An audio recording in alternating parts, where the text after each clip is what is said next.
Tamil cinema நேயர்களுக்கு என்னுடைய அன்பு வணக்கம். வெல்கம் டு எம்டி திரை. இந்த ஷோவில் நம்ம என்ன பார்க்க போகிறோம் அப்படின்னா, மோனா 2 அப்படிங்கிற ஒரு இங்கிலீஷ் திரைப்படத்தினுடைய ரிவ்யூ தான் நம்ம பார்க்க போகிறோம். ஹாலிவுட் படத்தில் அனிமேஷன் படங்களுக்கு அப்படின்னு ஒரு தனி ரசிகர்கள் கொண்டு இருக்காங்க. அந்த வகையில் மோனா அப்படிங்கிற ஒரு படம் வந்து ரசிகர்கள் மத்தியில் மிகப்பெரிய வரவேற்பை பெற்றுச்சு. இப்போது அந்த வெற்றியை தொடர்ந்து மோனா 2 அப்படிங்கிற 2ஆம் பாகம் வெளியாகிருக்கு. இந்த படம் எப்படி இருக்குது அப்படின்னு சொல்லி பார்க்கலாம் வாங்க.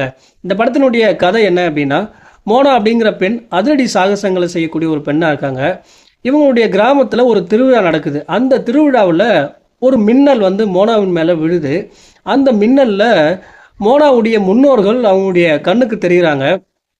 அப்போ மோனா கிட்ட அந்த முன்னோர்கள் என்ன சொல்கிறாங்க அப்படின்னா, கடலுக்கு அந்த பக்கத்தில் மோட்டு பிட்டு அப்படின்ற 2 பேர் இருக்காங்க. அவங்கள நீ கண்டுபிடிச்சி இந்த மக்களோட சேர்க்கணும் அப்படின்ற மாதிரி முன்னோர்கள் சொல்கிறாங்க. அப்போது மோனா அந்த அதிரடி சாகச பயணத்துக்கு தயாராகிறாங்க. இந்த அதிரடி சாகச பயணத்தில் என்ன ஆகுது அப்படிங்கிறதா இந்த மோனா 2ஆம் பாகத்தினுடைய கதை.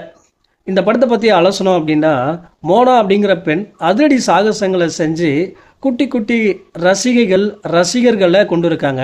இந்த படமும் அப்படிப்பட்ட ஒரு அதிரடி சாகசங்களை செய்யக்கூடிய படமாக தான் வெளிவந்திருக்கு. குறிப்பாக மோனா அண்ட் மோயி 2 பேரும் சேர்ந்தாலே அதிரடி சாகசங்களுக்கு பஞ்சம் இருக்காது. ஆனால் இந்த படத்தில் பஞ்சம் இருக்குது அப்படின்னு தான் சொல்லி ஆகணும்.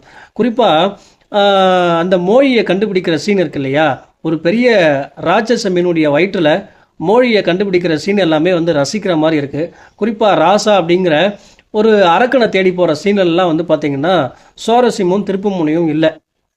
ஆனாலும் வந்து பார்த்திங்கன்னா இந்த படத்தில் அனிமேஷன் காட்சிகள்லாம் வேறு லெவலில் இருக்குது அப்படின்னு தான் சொல்லணும்.